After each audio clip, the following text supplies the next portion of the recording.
force on a current carrying conductor inside a magnetic field। जब किसी conducting wire को जिसके अंदर से करंट चल रहा हो उसको मैग्नेटिक फील्ड में रखा जाता है तो उसके ऊपर फोर्स लगता है, राइट गाइस। बट हमें पहले से ही मालूम है कि अगर एक कंडक्टिंग वायर के पास में हम कोई मैग्नेटिक नीडल रखकर देखते हैं तो मैग्नेटिक नीडल के ऊपर फोर्स लगना स्टार्ट हो जाता है। मैग्नेटिक नीडल डिफ्लेक्शन शो करना स्टार्ट कर देती है। ऐसा इसलिए होता है क्योंकि जैसे ही हम कंडक्टिंग वायर के अंदर करंट देते हैं तो वायर के चारों तरफ मैग्नेटिक फील्ड इंड्यूस हो जाता है। उस मैग्नेटिक फील्ड की वजह से मैग्नेटिक नीडल डिफ्लेक्शन शो करती है क्योंकि मैग्नेटिक फील्ड मैग्नेटिक नीडल के ऊपर फोर्स लगाता है। इसका मतलब गाइस मैग्नेटिक फील्ड मैग्नेट्स और फेरोमैग्नेटिक मटेरियल्स के ऊपर ही फोर्स लगा सकता है। इसका ग्रेविटेशनल फोर्स से कोई लेना देना नहीं है और इलेक्ट्रिक फोर्स से भी इसका कोई लेना देना नहीं है। बट सर एम्पियर ने हमें बताया कि इसका उल्टा भी होता है। उल्टा कैसे? कि अगर कोई कंडक्टिंग वायर मैग्नेटिक फील्ड में रखी हो तो उसके ऊपर भी मैग्नेटिक फील्ड की वजह से फोर्स लगता है। और यही आज का हमारा टॉपिक है कि when A current carrying conductor placed into a magnetic field, magnetic field को हम बी से रिप्रेजेंट करते हैं, it experience a force and start moving. Force लगता है और फोर्स लगते ही ये मूव करने की भी कोशिश करता है अगर इसको फ्री कर दिया जाए तो, right guys. So direction of force, force किस डायरेक्शन में लगेगा ये जानने के लिए हम यूज करते हैं फ्लेमिंग्स लेफ्ट हैंड रूल। अब ये रूल क्या होता है आइए इसके बारे में जान लेते हैं। Fleming's left hand rule, Fleming's left hand rule में क्या देखा जाता है, इस रूल को हम कंडक्टर के ऊपर जब किसी कंडक्टिंग वायर को मैग्नेटिक फील्ड में रखा जाता है उसके ऊपर जो फोर्स लगता है फोर्स की डायरेक्शन चेक करने के लिए हम इस रूल का यूज करते हैं, राइट। सो फ्लेमिंग्स लेफ्ट हैंड रूल को के अकॉर्डिंग अगर हम अपने लेफ्ट हैंड को इस तरीके से स्ट्रेच करें कि हमारा थंब, फोरफिंगर एंड मिडल फिंगर तीनों आपस में परपेंडिकुलर हो, right guys. Thumb, first finger and middle finger तीनों आपस में परपेंडिकुलर होने चाहिए, राइट। सो ये 90 डिग्री का एंगल, इन दोनों के बीच में भी यहाँ पे 90 डिग्री का एंगल, राइट। इस वाली finger middle finger and first finger and right now thumb and middle finger के बीच भी 90 डिग्री का angle, okay. Then first finger हमारी मैग्नेटिक फील्ड को रिप्रेजेंट करेगी, राइट।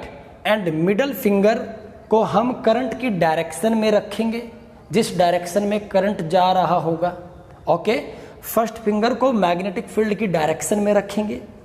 देन हमारा अंगूठा thumb represent the direction of force, conductor के ऊपर फोर्स किस डायरेक्शन में लगेगा ये उसको रिप्रेजेंट करेगा, राइट।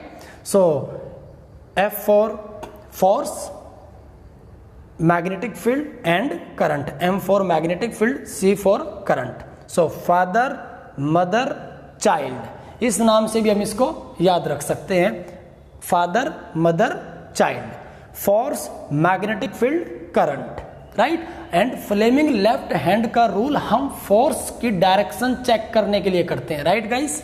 करंट की डायरेक्शन चेक करने के लिए नहीं करते।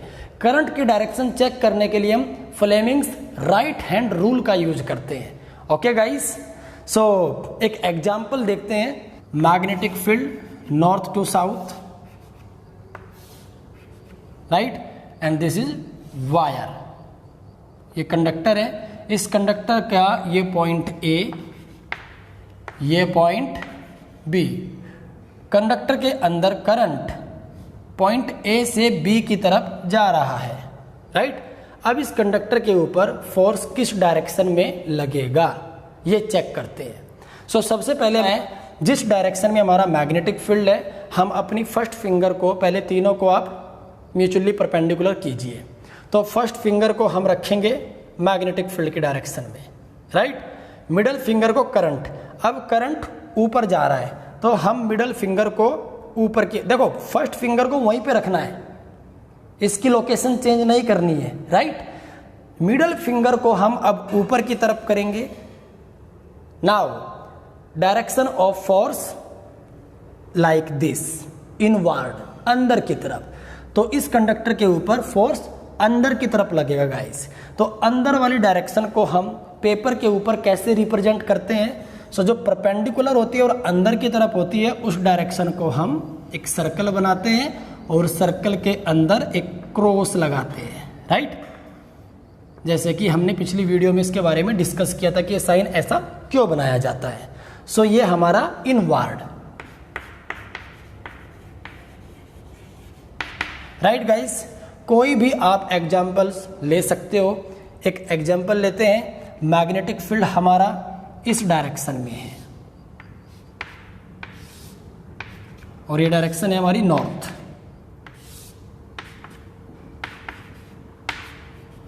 Right guys. Magnetic field, conductor यहां पर रखा हुआ है, point A, point B, direction of current from A to B. तो अब आपसे पूछा गया है what is the direction of force on conductor, force की डायरेक्शन क्या होगी, राइट। तो सबसे पहले आप क्या करेंगे, अपनी फर्स्ट फिंगर को मैग्नेटिक फील्ड की डायरेक्शन में पुट करेंगे, राइट। कुछ बच्चे गलती कर देते हैं, मैग्नेटिक फील्ड की डायरेक्शन में वो थंब को करने लग जाते हैं, राइट, ऐसे करने लग जाते हैं और इसको इधर करते हैं तो अंदर की तरफ, फिर इसके हिसाब से वो फोर्स बताने लग जाते हैं। तो ऐसी गलती नहीं करनी है guys, right. So first finger को मैग्नेटिक फील्ड की डायरेक्शन में, मिडल फिंगर करंट की डायरेक्शन में, this is the direction of current and this is the direction of force. तो फोर्स बाहर की तरफ लगेगा, राइट। सो बाहर की तरफ वाली डायरेक्शन को हम कैसे रिप्रेजेंट करते हैं गाइस, एक सर्कल बनाते हैं और इस सर्कल के बीच में एक डॉट लगाते हैं। तो फोर्स आउटवर्ड एंड परपेंडिकुलर, जो पेपर है पेपर के परपेंडिकुलर है, बोर्ड के परपेंडिकुलर है बट आउटवर्ड है, यहां पर भी परपेंडिकुलर है बट इनवर्ड डायरेक्शन में है, राइट गाइस। तो इस तरीके के बहुत सारे एग्जाम्पल्स आप अपनी नोटबुक पर खुद भी कर सकते हैं। आपका जो मन चाहे कोई भी डायरेक्शन आप बनाइए मैग्नेटिक फील्ड की और उसमें कंडक्टर रख दीजिए और करंट चलाइए किसी भी डायरेक्शन में और फ्लेमिंग्स लेफ्ट हैंड का रूल का यूज करके आप फोर्स की डायरेक्शन निकाल सकते हैं। एक एग्जांपल और करते हैं, थोड़ा कॉम्प्लिकेटेड है, कई बार एग्जाम्स में आ जाता है और बच्चे इसको पहचान नहीं पाते, राइट। सो एग्जांपल ये है, ऐसे कुछ क्रॉस आपको दिखाई देंगे, राइट। ऐसे ऐसे कुछ क्रॉस के साइन आपको दिखाई देंगे और ऐसे एक कंडक्टर रखा है, पॉइंट ए, पॉइंट बी,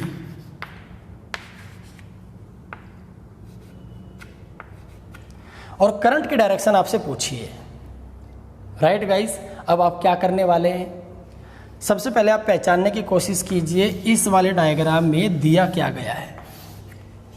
इस डायग्राम के अंदर मैग्नेटिक फील्ड है, यस।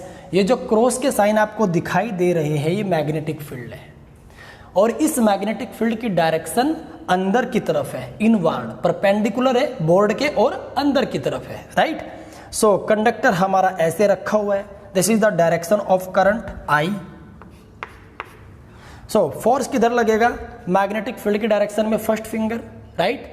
सो ये हमारा magnetic field, this is the direction of current, magnetic field, direction of current and this is the direction of force, right guys.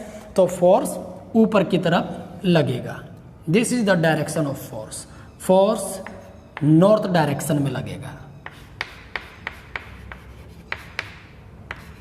Towards north, आप लिख सकते हैं इसको, टुवार्ड्स नॉर्थ, ऊपर की तरफ लगेगा।